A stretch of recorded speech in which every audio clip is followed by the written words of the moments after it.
First under the bridge is Collins, a Ferrari, followed by 2 production Corvettes. Then comes Hawthorne in the Jag as the cars get rolling. Now through the chicane and into the S's. Next, full throttle into Big Bend. These first turns of the first lap where nobody gives way are motor racing's moment of truth. Now hit the brakes for the hairpin, and then throttle again to power down Warehouse straight at full bore. The hard right, then hard left of the Warehouse turns finds the field sorting into position, with Collins still leading in his scarlet Ferrari. Behind him is Sterling Moss in a Maserati. Next is Phil Hill, the Californian, in another Ferrari. Now booming out of a right-angled bend down the north-south runway, the field screams through the first lap.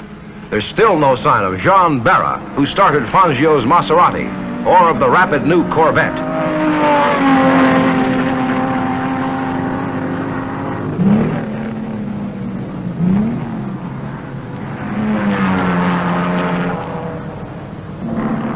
Here's Hansgen in number 7 Jaguar, passing Duncan in number 2 Corvette. Now the slowdown for the U-turn, and into the main straight with everything pushed to the firewall.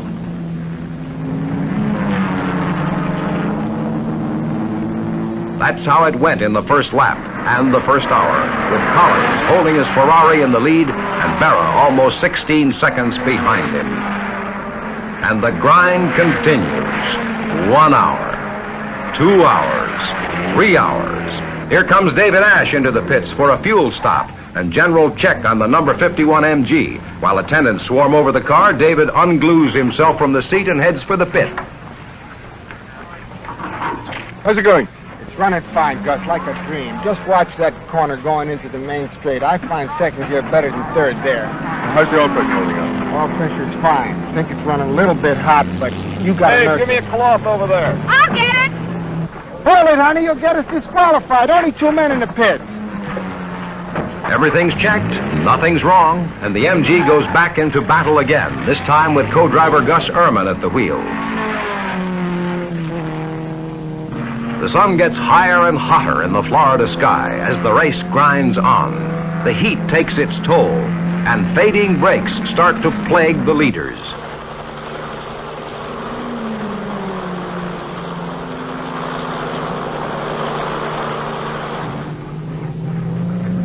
The smaller cars are lapped repeatedly, and like this Renault, they move over for faster cars.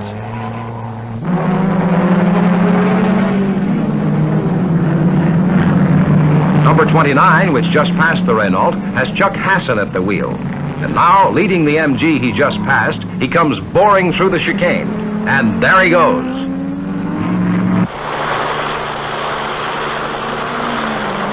Now Barra, in the number 19 Maserati, leads the race. And he just cut one unbelievable lap in 3:24 and 5/10, 92 miles an hour. With Barra out ahead in a healthy lead, the two drivers alternate every 3 hours and conserve their machine as the day wears on. Behind them, the field is having its troubles with overtaxed engines, fading brakes, and drivers stricken with sunstroke. On each of these corners, brakes come in for grueling punishment. Corners are close together. There's no time for cooling. There goes Collins in number 11 Ferrari, still holding tightly to second position. Now coming up to enter the hairpin is Barra, increasing his lead with Fangio's car, number 19. Here comes Bonnier in number 22 Maserati. He has just relieved Scarlatti at the wheel of this Italian machine, one of 7 Maserati entries. Driver changes are frequent now. At the 3rd hour, Bill Pollock, West Coast driver, relieved Lance Raventlow at the wheel of Raventlow's spanking new Maserati. And at the same time, Lou Brero, lumberman from California, was pulled from the cockpit of his car with heat prostration. A young Maston Gregory took the wheel.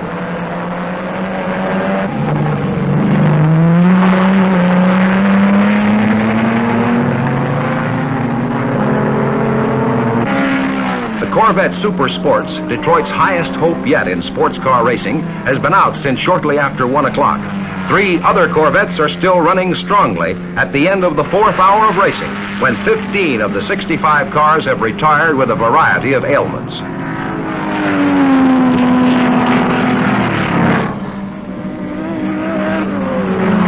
And here is an example. Wiley, driver of this Lotus, is just as determined in tough luck as Juan Fangio in number 19 is with better fortune.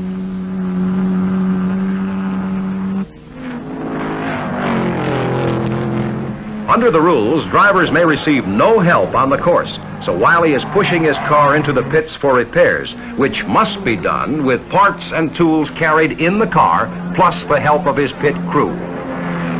Mary clocks David, while Wiley's still trying. Work in the pits grows more important as darkness approaches, and the fast edge that careful preparation gives to cars is showing up even more strongly as the grind goes on. The Fangio Berra car is building its lead every lap, but the race is still wide open as the 7th hour passes.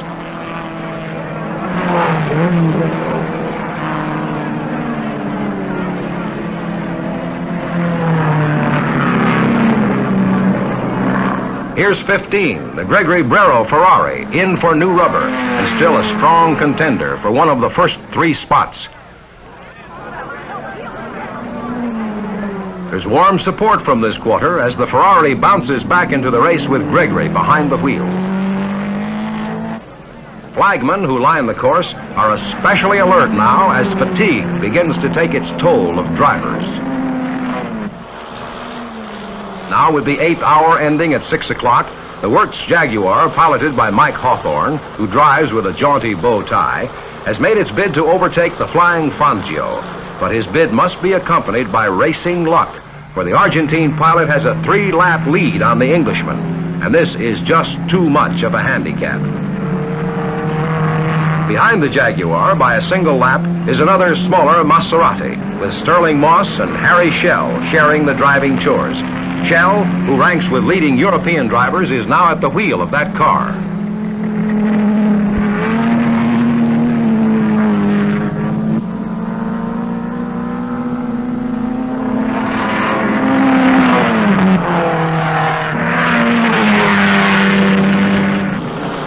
A Jaguar wearing the white and blue stripes that are American racing colors leads a pack of cars through the hairpin. The car colors, incidentally, have a meaning. Italian entries are flaming red. British cars wear green, despite the U.S. racing superstition against that color. German cars are silver, and French machines an attractive blue. So there's a reason for color.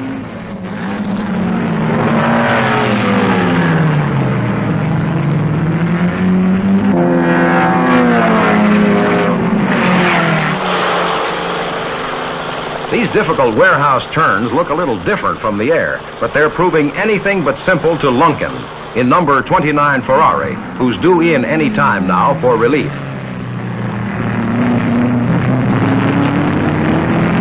And here's David Ash coming through in the MG, still running strongly with 87 laps to his credit at the 5 p.m. count. You see, there's a reason why the smaller cars keep charging on. This is many races in one.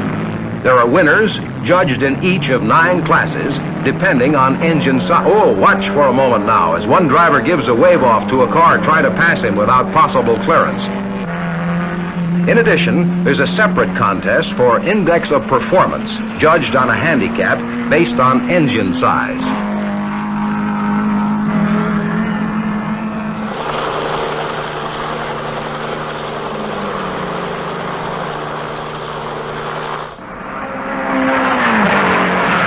Here's Hawthorne, second place Jaguar.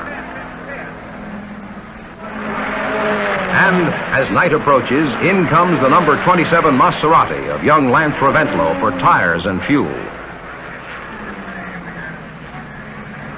There's a driver change, a general check, and over in a nearby pit, Hawthorne's number 5 Jaguar goes back to the fray. Hawthorne's hot for that second position, and he hopes to make up time during the tough hours of the night, where he's an old hand with years of experience in the 24-hour endurance race at Le Mans.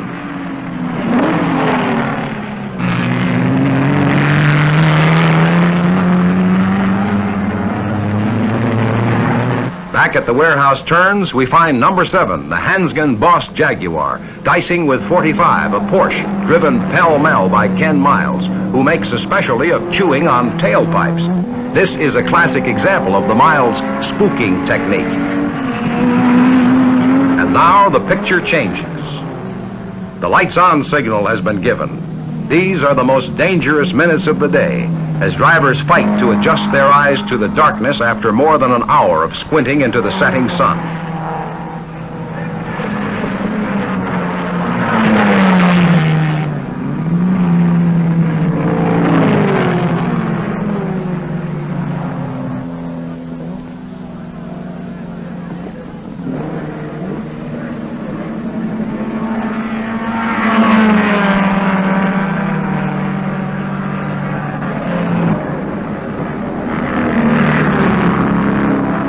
Illuminated only by the headlights of their cars.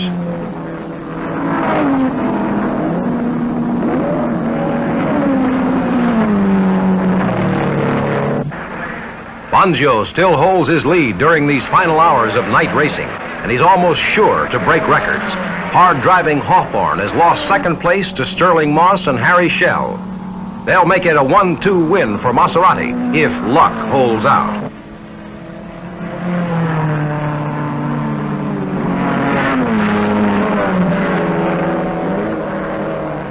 And there's the signal, ending the 12-hour grind.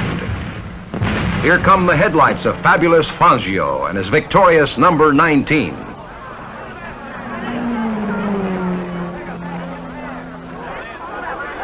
He's greeted in the winner's circle by Donald J. Smith, president of the American Oil Company. This makes 2 straight at Sebring for the world champion, and he rates those orange blossom laurels. He's calling excitedly for Jean Barra, the doughty Frenchman, who gained the early lead and then turned it over to Fangio for improvement. The network announcer seems to be having scant luck with the winner, but he is trying. Now the crowd is parting to make room for Barra. And here he comes to share the honors and the orange blossoms. He'll be rejoicing back in Italy, too, where Maseratis came home first and second, and other Italian cars took 4th, 6th, and 7th places.